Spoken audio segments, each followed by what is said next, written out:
Hello, नमस्कार सगळ्यांना. मी सीमा. स्वागत आहे आपल्या सगळ्यांचं माझ्या यूट्यूबच्या चॅनलमध्ये. तर आत्ता वाजलेले आहेत संध्याकाळचे 4 आणि 4 वाजता माझा सुरू झालेला आहे क्लास. तर आता मुलांची परीक्षा सुरू झालेली आहे. युनिट चालू आहे मुलांची आणि मुलं इथे बऱ्यापैकी रिव्हिजन करत आहेत. रिव्हिजन म्हणजे जो उद्याचा पेपर आहे त्याची रिव्हिजन ते आता इथे क्लासमध्ये करून जातील. बऱ्यापैकी टेस्ट वगैरे देतील. माझ्याकडनं चेक वगैरे करून जातील आणि काही जर मिस्टेक वगैरे असतील तर ते करेक्शन म्हणून पुन्हा त्यांना तोच होमवर्क देण्यात येतो. जेणेकरून काय होईल, चुकलेल्या ज्या मिस्टेक घडलेल्या आहेत तर ते क्वेश्चन त्यांच्याकडनं पुन्हा सॉल्व केले जातात आणि मग उद्या जर तो क्वेश्चन आला एक्झामला तर त्याचं ते आन्सर प्रॉपर लिहिले जाईल यांच्याकडनं. तर याची काळजी मी घेते. तर फर्स्ट युनिट चालू आहे आणि सगळी जी मुलं आहेत सीनियर पासून जवळपास स्टँडर्ड 7 पर्यंत मुलं आहेत इथे माझ्याकडे. तर सगळ्यांचा एकच पेपर नाहीये. तर काही मुलांचा इंग्लिश आहे, काही मुलांचा हिंदी आहे, काहींचा जिओग्राफी आहे आणि सीनियरवाल्यांची तर आणखीन एक्झाम सुरू झालेली नाहीये.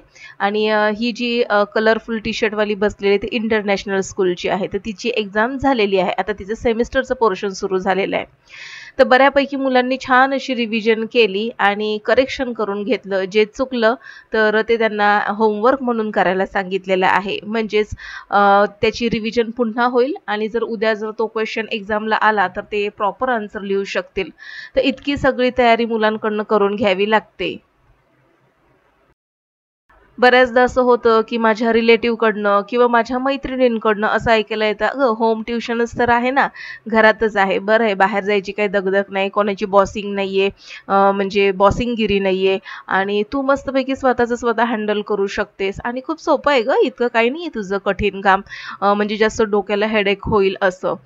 तर असं जे म्हणतात तर त्यांना असं मला खरंच प्रामाणिकपणे सांगावसं वाटतं, होम ट्युशन्स घरातल्या घरात जरी घेत असतो आम्ही, तरी देखील मुलांकडनं पोर्शन करून घेणं गरजेचं आहे. त्यांचा अभ्यास एक्झामच्या दृष्टीने तयार करून घेणं गरजेचं आहे. खूपदा मुलं चुकतात, त्यांचे डाउट्स क्लिअर करणं गरजेचं असतं आणि त्यांना त्यांच्या कलेने सांभाळून घेऊन त्यांच्याकडनं सगळं करून घेणं म्हणजे एक खूप मोठाचा टास्क आहे तो. तर तुम्ही बाहेर ऑफिसला जा किंवा मग घरामध्ये कुठलीही कामं करा. मग ते काय घर चालवणं किंवा हाऊसवाईफचं जरी काम असेल ना, तरी म्हणेल तितकं साधं सोपं नाहीये ते. आता बघितलंच असेल सगळ्यात शेवटी ही 2च मुलं शिल्लक राहिलेली. बाकीची सगळी मुलं बरोबर 6 वाजता निघून गेली. 6:10च्या आसपास निघून गेली. पण ही 2 मुलं ना यांच्या इतक्या हिंदीमध्ये मिस्टेक होत्या, तर त्यांना मी बसवून घेतलं आणि ते सगळं त्यांच्याकडनं करून घेतलं आणि ते सगळं करता-करता बरोबर 7 वाजत आले होते आणि 7 वाजले तरी पण बाहेर बघा उजेड बऱ्यापैकी दिसतोय.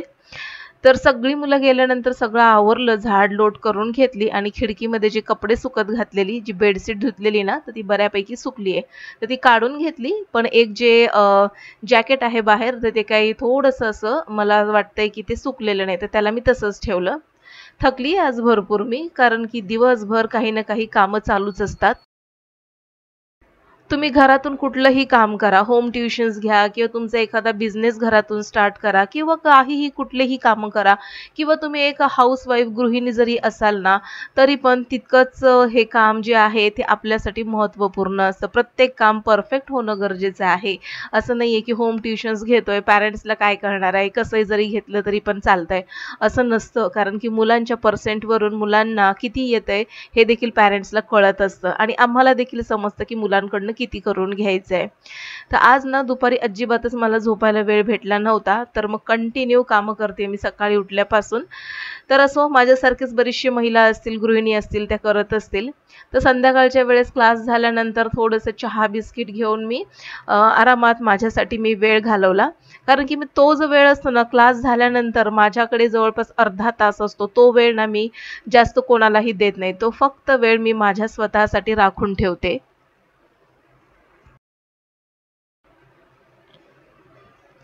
या वेळेमध्ये मी थोडंसं खिडकीमध्ये म्हणजे जी हॉलमध्ये जो सोफा आहे तिथे मी बसते. थोडंसं आत्मचिंतन करते. दिवसभरामध्ये घडलेल्या बऱ्याचशा चांगल्या वाईट गोष्टी असतात, तर त्या मी आठवत असते आणि चांगल्या गोष्टी असेल तर फार मनाला समाधान वाटतं. पण एखादी गोष्ट वाईट घडली असेल किंवा जी मनाला आपल्या चटका लावून गेली असेल किंवा मग नवरा-बायकोची छोटीशी खटके उडालेले असतील किंवा मुलांमध्ये असं काही असेल आपल्या मुलांमध्ये, की जे त्यांना समजत नसेल आणि ते आपण डाऊट दूर करण्यास असक्षम ठरलो, तर त्यावेळेस ना ह्या गोष्टी खूप अशा मनाला लागून जातात आणि मग हाच तो वेळ आहे जिथे मी माझ्या स्वतःशी संवाद साधत असते. भले मी कोणाशी बोलत जरी नसले तरी त्या वेळेमध्ये खूप असे प्रश्न म्हणजे डोक्यामध्ये चालू असतात. हे जे 20 ते 30 मिनिटं माझ्याकडे असतात ना, तर त्या वेळेमध्ये ना मी कोणाशी जास्त घरामध्ये बोलत, ना मी कुठल्या मैत्रिणीला, ना कोणाला फोन करत. फक्त हा वेळ मी फक्त आणि फक्त स्वतःसोबत घालवते. छानपैकी मस्तपैकी चहा, बिस्किट वगैरे काही असेल तर ते खायचं. थोडासा वेळ विचार करायचा किंवा एखादं जर असं वाटत असेल, एखादं छानसं असं गाणं ऐकावं, जे मनाला शांतता देऊन जाईल, डोक्याला एकदम शांतता देईल, तर तशी गाणी मी अशा वेळेमध्ये एकदम शांत आवाजामध्ये ऐकत असते. आणि जर असं खूपच मनाला अस्वस्थ होत असेल तर दिवाबत्ती करून थोडंसं शांतपणे बसून राहायचं. तर हा वेळ अशा पद्धतीचा मी घालवते. जशी-जशी परीक्षा जवळ येते ना, तसे-तसे पॅरेंट्स देखील जास्त हायपर झालेले असतात. कारण की त्यावेळेस मला असं वाटतं पॅरेंट्स जागे झालेले असतात की काय माहिती नाही. तर त्यावेळेस पॅरेंट्सचे देखील बऱ्यापैकी फोन असतात. हे बघा हे मुलाला जमत नाही, ते मुलीला जमत नाहीये, असं त्याला सांगितलं तर तो करत नाहीये, ऐकत नाहीये. बरेचसे पॅरेंट्सचे डाउट्स असतात. त्याच्यामध्ये आमची मुलं असतात, आमच्या मुलांचे देखील एक्झाम्स असते, त्यांचे अभ्यास घ्यायचे असतात आणि असं असतं ना, की पाची बोटं हाताची सारखी नसतात. एखादा मुलगा किंवा एखादा स्टुडंट पटकन कॅच करतो. पण एखादा स्टुडंट असा असतो ना, की तो कॅच करत नाही पटकन. तर काही मुलं खेळकर असतात, त्यांना सगळं येतं पण कंटाळा करतात. तर अशा सगळ्या मुलांना हँडल करावं लागतं आणि हे आम्ही होम ट्युशन्स म्हणून जेव्हा मुलांचा अभ्यास घेत असतो, त्यावेळेस प्रत्येक मुलाची म्हणजे काय सवय आहे ती देखील आम्ही बारकाईने जवळून बघत असतो आणि त्यामुळे प्रत्येक मुलाला कसं हँडल करायचं, त्यांच्याकडनं कसा अभ्यास करून घ्यायचा, तर हे एक टेक्निक आहे आणि त्या टेक्निकने आम्ही हे सगळं करून घेत असतो. जसं की आम्ही होम ट्युशन्सवाले अशा पद्धतीने तयारी करून घेतो, तसंच स्कूलचे टीचर देखील अशाच पद्धतीने तयारी करून घेत असाव्यात. तर आज पण माझा क्लास जवळपास 6:15 वाजेपर्यंत सुटलेला आणि तिथून पुढे मी माझं सगळं आवरलेलं आहे. कारण की भरपूर असे डोक्यामध्ये विचार असतात, मुलांचे डाउट सॉल्व्ह करता-करता आम्ही देखील थकलेलो असतो.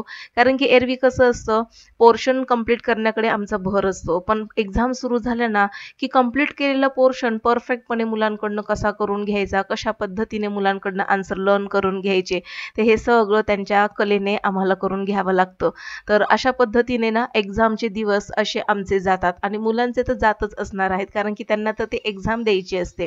त्यांना देखील ते सगळं लर्न करायचं असतं, सॉल्व्ह करायचे असतात. तर बऱ्यापैकी दिवसभराचा थकवा आता मला कुठेतरी जाणवतोय, पण थोडासा चहा वगैरे घेतल्यानंतर तितकंच मन प्रसन्न आणि फ्रेश झालं. तर इथे लगेचच 8 वाजता मी किचनमध्ये आले, कारण की मग झाड-लोट करण्यामध्ये थोडासा वेळ गेला, चहा वगैरे करण्यामध्ये माझा आणि मग किचनमध्ये येऊन डायरेक्ट स्वयंपाकाला लागली. कारण की स्वयंपाकाचा वेळ देखील मिस करून चालणार नाही. कधीतरी असं चालतं, की बाहेरचं आणतो आपण आवडीने खातो, पण रोजच आपण असं करू शकत नाही. बरोबर आहे की नाही? तर गृहिणी म्हटलं, की सगळ्याच गोष्टीकडे आपल्याला तितकंच बारकाईने लक्ष देणं गरजेचं आहे.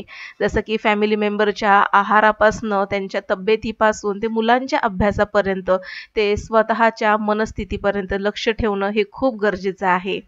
तर इथे आज स्वयंपाकामध्ये मी गरमागरम भाकरी केलेली आहे आणि बॉइल्ड अंडे म्हणजे उकडलेल्या अंड्याची थोडीशी रस्सा भाजी करणार आहे. तर इथे एका साईडला मस्तपैकी गाणे मी लावलेले आहेत मंद आवाजामध्ये, स्लो आवाजामध्ये आणि ती गाणी ऐकत-ऐकत कधी माझा स्वयंपाक पूर्ण झाला कळालंच नाही आणि पटकन आज आम्ही जेवणामध्ये फक्त तिघंच जण आहोत कारण की मोठा मुलगा ट्रिपसाठी बाहेर गेलेला आहे. त्याच्यामुळे जास्त काही स्वयंपाक नव्हता. तर फक्त बॉइल्ड अंड्याची मी रस्सा भाजी केली आणि 2 ते 3 भाकरी केल्या आणि सकाळचं देखील भरपूर स्वयंपाक शिल्लक आहे. त्याच्यामुळे आज काही जास्त स्वयंपाकामध्ये काही करणं झालंच नाही. पण जितकं आहे तितकं केलेलं संपलं देखील पाहिजे. त्याच्यामुळे मी जास्त फक्त 3च अंडी बॉईल केली होती आणि त्याच 3 अंड्याची मी आता भाजी वगैरे बनवून घेतलेली आहे. थोडासा रस्सा केलेला आहे त्यामध्ये. तर गरमागरम भाकरी वगैरे सगळा स्वयंपाक झालेला आहे. आता हातासरशी किचन देखील मी व्यवस्थित क्लीन करून घेते आणि मग थोडंसं निवांत 5 ते 10 मिनिटं बसायला वेळ जर भेटला तर बसणार आहे, नाहीतर लगेचच मग आम्ही जेवायला घेणार आहोत. तर मुलाचा अभ्यास चाललेला आहे आतमध्ये आणि त्याचा देखील पेपर आहे. तर त्याचा उद्या म्हणजे सायन्स पेपर आहे आणि सोबतच हिंदी देखील आहे आणि त्याच्यामुळे त्याला ना 2 सब्जेक्टची तयारीच करायची आहे. तर प्रिपरेशन त्याचं चालू आहे आतमध्ये. तो आतमध्ये अभ्यास करतोय आणि मी इकडे किचनमध्ये स्वयंपाक करते. याचे पप्पा आणखीन आलेले नाहीयेत घरी. ते आले की लगेचच आम्ही जेवायला बसू. तर 2 पेपर असले ना, की त्यावेळेस चांगलीच म्हणजे धांदर उडालेली असते मुलाची. कारण की दोन्ही पेपरचं प्रिपरेशन करणं तसं बघायला गेलं तर सोपं नाही. एक लँग्वेजचा पेपर आणि दुसरा एक असा जो सब्जेक्ट असतो जसं की हिस्ट्री, सिव्हिक्स असे सब्जेक्टचे पेपर ठेवलेले आहेत. तर लँग्वेजचा पेपर आपण म्हणतो सोपा आहे, पण तसं बघायला गेलं तर लँग्वेज इतकीही सोपी नाहीये. आपण सहजपणे बोलू शकतो, पण लिहिताना ना खरी मजा कळते लँग्वेजची. कारण की खूप साऱ्या मिस्टेक ग्रामरमध्येच आपल्या होतात. काना-मात्रा वेलांटीमध्येच हिंदी आणि मराठीचे मार्क्स कट होतात. तर त्याच्यामुळे ना मुलाला मी टिक करून दिलं आणि सांगितलं की हे सगळं कर तू. कारण की हे जर केलं तरच तुला प्रॉपर मार्क्स मिळू शकतात. तर त्याचीच तयारी तो आतमध्ये बसून करतोय आणि आता इथे मी ना जेवणाची आता तयारी करून घेते. हे आलेले आहेत आणि हे फ्रेश होत आहेत तोपर्यंत आता गरमागरम जेवण बाहेर घेते मी.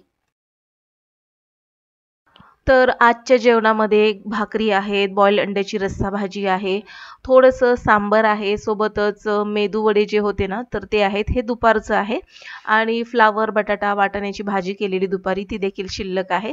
तर इतकं सगळं जेवण शिल्लक आहे. तर हे सगळं आता संपवायचं आहे. तर हे सगळं आता मी घेऊन जाते बाहेर आणि आता सगळ्यांना देते आवाज आणि सगळे एकत्र मिळून जेवायला बसू.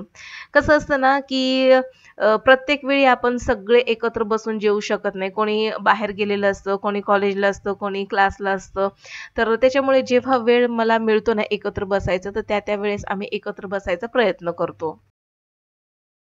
तर बऱ्यापैकी सगळं जेवण मी बाहेर घेतलं आणि आता सगळ्यांना आवाज दिलेला आहे. तर निलयला देखील आवाज आवाज दिला मी आणि तो म्हणाला, की "येतोय मम्मी मी." आणि त्याचं कसं असतं ना, गेम खेळत, खेळत, खेळत त्याचा एका साईडला अभ्यास चाललेला असतो आणि अभ्यास करत, करत गेम खेळतो हा पठ्ठ्या. त्याच्यामुळे ना अभ्यास करत असताना त्याच्याकडे मध्ये-मध्ये लक्ष ठेवावं लागतं मला. मध्येच हातातलं काम सोडून त्याच्याकडे बघावं लागतं. तसं बघायला गेलं तर तो लहान नाहीये. बऱ्यापैकी आता 8वी गेलेला आहे. सगळं समजतंय त्याला. पण त्याला आपण कितीही सांगितलं ना, "अरे अभ्यासाच्या वेळेस अभ्यासच करायचा, बाकी काही करायचं नाही." तर त्यावेळेस हो म्हणेन, पण मग माहिती नाही लहान मुलांचं असं का असतं. तर इथे मी जेवायला वाढलं आणि मस्तपैकी आज दुपारी खरडा केला होता मिरचीचा. जेवायला बोलवलंय आणि त्याच्यातच हा डाऊट विचारायला देखील आला. तर त्याला म्हटलं, "पहिले जेवून घे आणि मग नंतर आपण हे सॉल्व्ह करूया." तर झालंय त्याचं तो ताट घेऊन गेलाय. आता मस्तपैकी जेवत-जेवत तो थोडंसं गेम खेळेल आणि आता इथे देखील आम्ही दोघं जण मस्तपैकी जेवतोय. सोबतच छान असा हास्य जत्रेचा कार्यक्रम चालू आहे टीव्हीवरती. ते जेवत, गप्पा मारत, टीव्ही बघत असं आमचं जेवण चाललेलं आहे मस्त. मला इथे फक्त एकच सांगायचंय, काम कुठलंही असो, कुठलंही काम साधं सोपं अजिबातच नाही. गृहिणी असो किंवा मग ऑफिसमध्ये काम करणारी महिला असो किंवा मग रस्त्यावर भाजी विकणारी महिला असो, तर सगळीच कामं त्यांच्या त्यांच्या दृष्टीने खूप महत्त्वाची आहेत आणि तितकीच मेहनतीची देखील. त्याच्यामुळे कुठल्याही कामावरून एखाद्याला जज करणं आपण आता सोडून दिलं पाहिजे. तर इथे मी माझं जेवण सगळं आवरून किचन वगैरे सगळं आवरलेलं आहे आणि आता झोपायची तयारी झालेली आहे. तर आजचा व्लॉग आवडल्यास नक्कीच लाईक करा. भेटू पुन्हा. तोपर्यंत बाय बाय.